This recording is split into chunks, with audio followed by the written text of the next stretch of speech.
ನಿತ್ಯಂ ತ್ಯಾಗಂತಿ ಯೋಗಿನಃ ಕಾಮದಂ ಮೋಕ್ಷದಂಚೈವ ಓಂಕಾರಾಯ ನಮೋ ನಮಃ. ಚೂರಿಂದ ಈ ಓಂಕಾರ ತತ್ವ ಎಷ್ಟು ವಿಶೇಷವಾಗಿದೆ ಅಂದರೆ, ನಾವು ಯಾರನ್ನಾದರೂ ಮಾತಾಡಬೇಕಾದ್ರೆ ಶ್ರೀಯುತ, ಸನ್ಮಾನ್ಯ ಈಗೆಲ್ಲ ಜನಗಳನ್ನ ಮೆಚ್ಚಿಸೋಕ್ಕೆ ಮಾತಾಡ್ತೀವಿ. ದೇವರುಗಳನ್ನು ನೋಡಬೇಕಾದ್ರೆ ಓಂ ನಮಃ ಶಿವಾಯ, ಓಂ ನಮೋ ನಾರಾಯಣಾಯ ಈ ರೀತಿಯಾಗಿ ಆ ಓಂಕಾರವನ್ನು ಸೇರಿಸಿ ಸ್ವಾಮಿಯನ್ನು ಕೂಗ್ತೀವಿ. ಇವತ್ತಿನ ವಿಶೇಷವಾದ ಸಂತೋಷ ನಿಮ್ಮೆಲ್ಲರಿಗಿಂತ ಮುಂಚೆ ನನಗಿದೆ. ಅಹಂ ಬ್ರಹ್ಮಾಸ್ಮಿ ಅಂತಾರಲ್ಲ, ಯಾಕೆಂದರೆ ದೇವರಿಗೆ ಅಭಿಷೇಕ ಅಲಂಕಾರ ಎಲ್ಲ ಮಾಡಿ ಆ ಸ್ಕ್ರೀನ್ ಹಾಕಿ ಒಳಗಡೆ ಎಲ್ಲ ಮುಗಿಸಿ ದೇವ್ರ ಮುಂದೆ ನಿಮಿಷ ನಿಂತ್ಕೊಂಡು ದೇವ್ರನ್ನ ಆನಂದವಾಗಿ ನೋಡಿ ನನ್ನ ಆನಂದವನ್ನು ಭಕ್ತರಿಗೆಲ್ಲ ಹಂಚ್ತೀನಿ.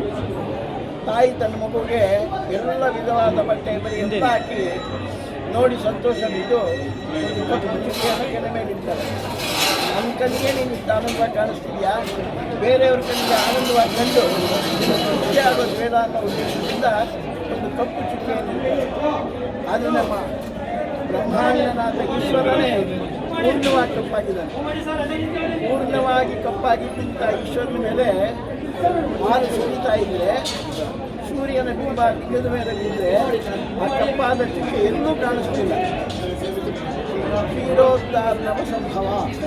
ಆ ಹಾಲಿನ ಆನಂದದಿಂದ ಸ್ವಾಮಿ ತನ್ನೇನಾಗಿ 6 ಸೆಕೆಂಡ್ಗಳ ಕಾಲ ಸ್ವಾಮಿ ಮೇಲೆ ಒಂದು ಸೂರ್ಯ ಪೂಜೆ ನಮ್ಮಿತ್ತೆ ಎಲ್ಲ 5 ಗಂಟೆ 2 ನಿಮಿಷ ಅಂತ ನಮಗೆ ಮೊನ್ನೆಯ ಒಂದು ನ್ಯೂಸು. ನಿನ್ನೆ ಸೂರ್ಯ ಬಂದೂ ಇಲ್ಲ, ದೇವರಿಗೆ ಪೂಜೆನೂ ಆಗಲಿಲ್ಲ.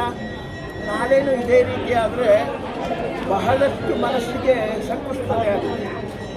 ನೋಡಿ, ಏನೂ ಇಲ್ಲ, ಸೂರ್ಯ ಬಂದ, ಪೂಜೆಯನ್ನು ಮಾಡ್ದ, ಉತ್ತರಾಯಣಕ್ಕೆ ಪ್ರವೇಶ ಮಾಡಿಕೊಳ್ತಿದ್ದ.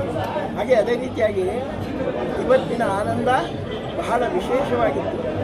ಇದರಿಂದ ಈ ನಮ್ಮ ರಾಜ್ಯ, ನಮ್ಮ ದೇಶ ಉತ್ಕೃಷ್ಟವಾಗಿ ಎಲ್ಲರಿಗೂ ಸಂತೋಷಕರವಾದ ಖುಷಿಗಳನ್ನು ತಂದುಕೊಟ್ಟು ಆ ಭಗವಂತನ ಇವತ್ತು ಸೂರ್ಯನ ಪೂಜೆಯಿಂದ ಇಡೀ ನಮ್ಮ ಜಗತ್ತು ಸಂತುಷ್ಟವಾಗಿ ಅಂತೇಳಿ ನನ್ನ ಆರಂಭದ ಮಾತು. ದಯಮಾಡಿ ಒಂದೊಂದು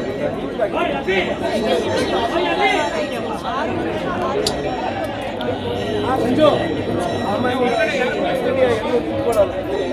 ನಮಗೆ ನಂದಿ ಭಾಗದಿಂದ ಹಾಗೆ ಪ್ರವೇಶ ಮಾಡಿ ಸೂರ್ಯ ಆ ದ್ವಾರಪಾಲಕರನ್ನು ನೋಡಿ ದ್ವಾರಪಾಲಕರನ್ನು ಪಡೆದು ತದನಂತರ ಪಾರ್ವತಿ ಹತ್ರ ಹೋಗಿ ಸೋಮಸೂತ್ರವನ್ನು ಪೂಜೆ ಮಾಡಿ ತದನಂತರ ಸ್ವಾಮಿ ಲಿಂಗದ ಮೇಲೆ ಬಿದ್ದಂತಹ ವೈಶಿಷ್ಟ್ಯತೆ. ಆ ಲಿಂಗ ಭಾಗದಲ್ಲಿ 6 ಸೆಕೆಂಡ್ಗಳ ಕಾಲ ಸ್ವಾಮಿ ಪೂರ್ಣವಾಗಿ ಅಲ್ಲೇ ಇದ್ದ. ಆ ಹಾಲಭಿಷೇಕ ಆಗುವಾಗ ಪೂರ್ಣ ಲಿಂಗವು ಕ್ಷೀರಮಯವಾಗಿ ಕ್ಷೀರಸಾಗರದಲ್ಲಿ ಮಹಾಭಿಷೇಕಿಯಾಗಿದ್ದರೋ ಅದೇ ರೀತಿ ಕಾಮಧೇನುವಿನ ಕ್ಷೀರದಿಂದ ನಮ್ಮ ಸ್ವಾಮಿಗಳು ಸಂಪೂರ್ಣವಾಗಿ 6 ಸೆಕೆಂಡ್ಗಳ ಕಾಲ ಬಹಳ ವಿಶೇಷವಾದ ಚೆನ್ನಾಗೇ ಇರುತ್ತೆ. ಶುಭವನ್ನು ತೋರಿಸೋಕೆ ಇದೆ. ಏಕೆಂದರೆ 1 ಸೆಕೆಂಡು ಅರ್ಧ ಸೆಕೆಂಡ್ ಆಯಿತು ಸ್ವಾಮಿ ಪಕ್ಕಕ್ಕೆ ಹೋಗಿದ್ರೆ ಏನೋ ಒಂದು ಅನಾಹುತ ಇದೆ ಅಂತ ಹೇಳಲಿಕ್ಕೆ ಇಚ್ಛೆ ಬೀಳ್ತಿದೆ. ಬಟ್ ಅಂಥ ಅನಾಹುತ ಯಾವುದೂ ಇಲ್ಲ. ನಿನ್ನೆಯ ಒಂದು ಪ್ರಣಾಳಿಕೆ ಇವತ್ತಿನ ಪ್ರಣಾಳಿಕೆ ಯೋಚನೆ ಮಾಡಿದಾಗ ಸಂಪೂರ್ಣವಾಗಿ ನಮ್ಮ ಗಂಗಾಧರೇಶ್ವರ ತೃಪ್ತಿಯಾದ ಗಂಗಾಧರೇಶ್ವರ ತೃಪ್ತಿಯಿಂದ ಇಡೀ ನಮ್ಮ ದೇಶ ಸುಖವಾಗಿತ್ತು. ಮತ್ತೊಮ್ಮೆ ಈಶ್ವರ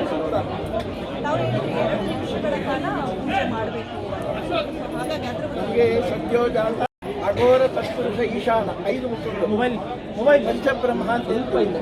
ಪಂಚಬ್ರಹ್ಮನಿಗೆ ಪಂಚೋಪಚಾರ ಪೂಜೆ ಅಂತ ನಾವು ಮಾಡ್ತೀವಿ.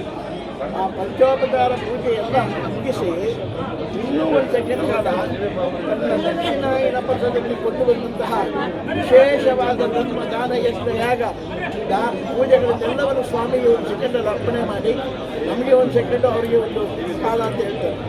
ಸ್ವಾಮಿಗೆ ಅರ್ಪಣೆ ಮಾಡಿ ಪೂರ್ಣವಾದ ಅನುಗ್ರಹವನ್ನು ಪರಮೇಶ್ವರ ಅಂತ ಸೂರ್ಯ ಭಗವಂತ ಪಡೆದಿದ್ದಾನೆ ಅಂತೇಳಿ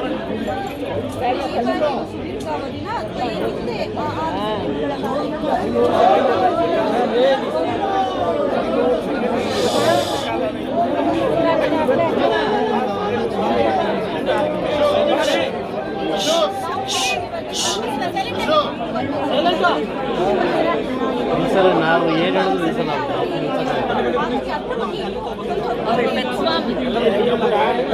Pet Swami.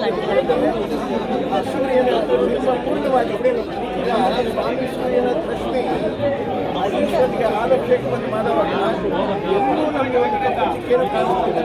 ಎಲ್ಲಾದರೂ ಒಂದು ಕಪ್ಪು ಚಿಕ್ಕೆ ಇದ್ದರೆ ಏನೋ ಒಂದು ಆತಂಕ ಇದೆ ಅನ್ನೋ ಭಾವನೆ ಬರ್ತಿತ್ತು. ಪೂರ್ಣಮಯವಾಗಿ ಕ್ಷೀರೋನ್ಮುಖವಾಗಿ ಸ್ವಾಮಿ ಇದ್ದ. ಕ್ಷೀರಮುಖದ ಸಂತೋಷ ಈ ರಾಜ್ಯವನ್ನು ಸಂತುಷ್ಟಗೊಳಿಸಿ ಅಂತೇಳಿ ನಾವು ಮತ್ತೊಮ್ಮೆ ಸ್ವಾಮಿಯನ್ನು ಪ್ರಾರ್ಥನೆ